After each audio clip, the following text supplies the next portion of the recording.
Hi everyone, Bada Bing here, thank you for joining me. Yep, this is a rough video that I shot over a year ago, and it shows you the progress that I was making with my WE G36 conversion for GHK M4 magazines. Now I went ahead and purchased an H&K Magwell adapter, and as soon as I got it I realised that it needed modifications for it to actually work, because one or two things just weren't right. At the time, I wasn't prepared to go ahead and cut it to pieces in order to make it work, so I ended up sending it back. But recently I've had a resurgence in this idea, and it's something which I really want to finish. And of course it's really cool to have genuine H&K accessories bolted on the gas G36.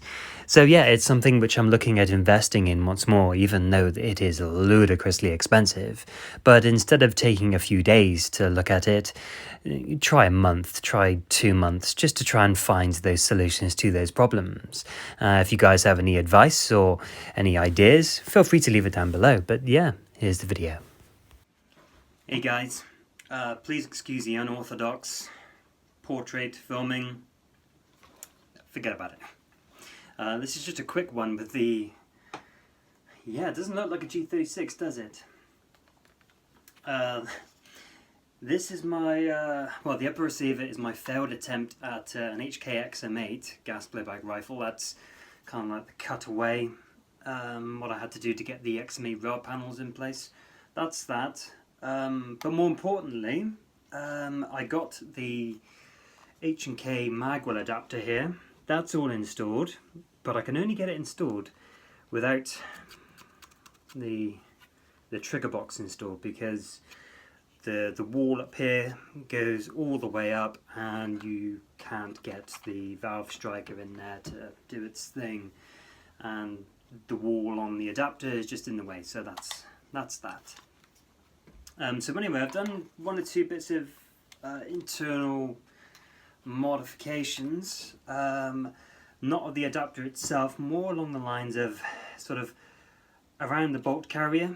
I shaved a bit of material off the inside walls of that so that the GHK mag feed lips can come up and poke through and align correctly.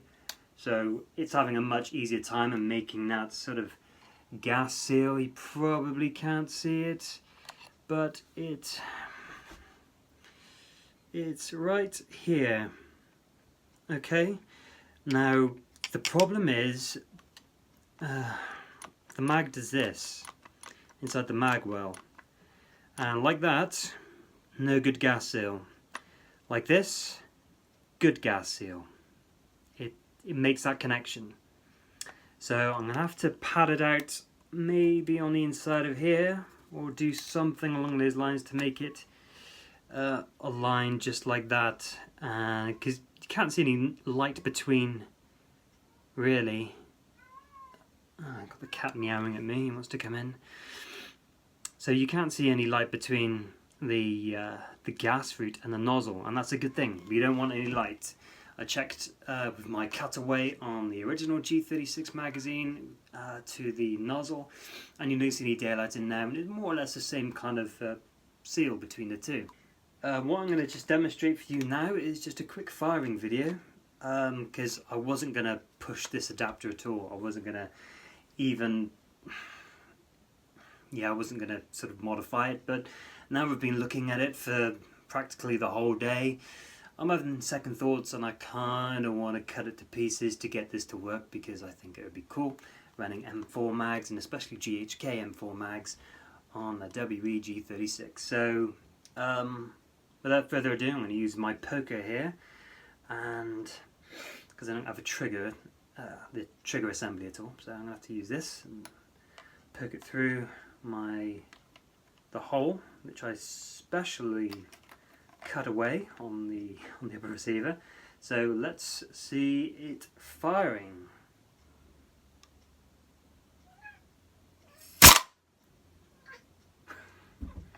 Yes. One more.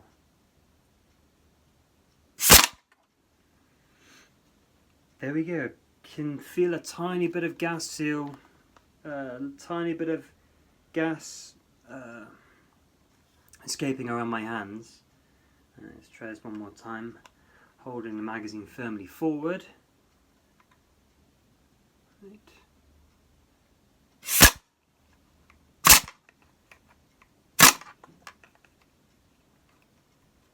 I don't think anyone's ever done that before.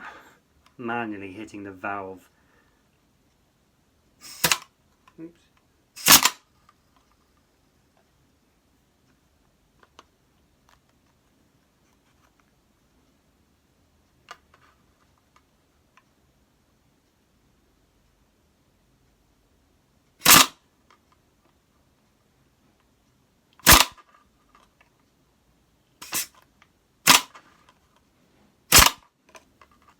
Alright, there we go, gassed out. So, I don't know. It's working. Almost. But is it going to be good enough?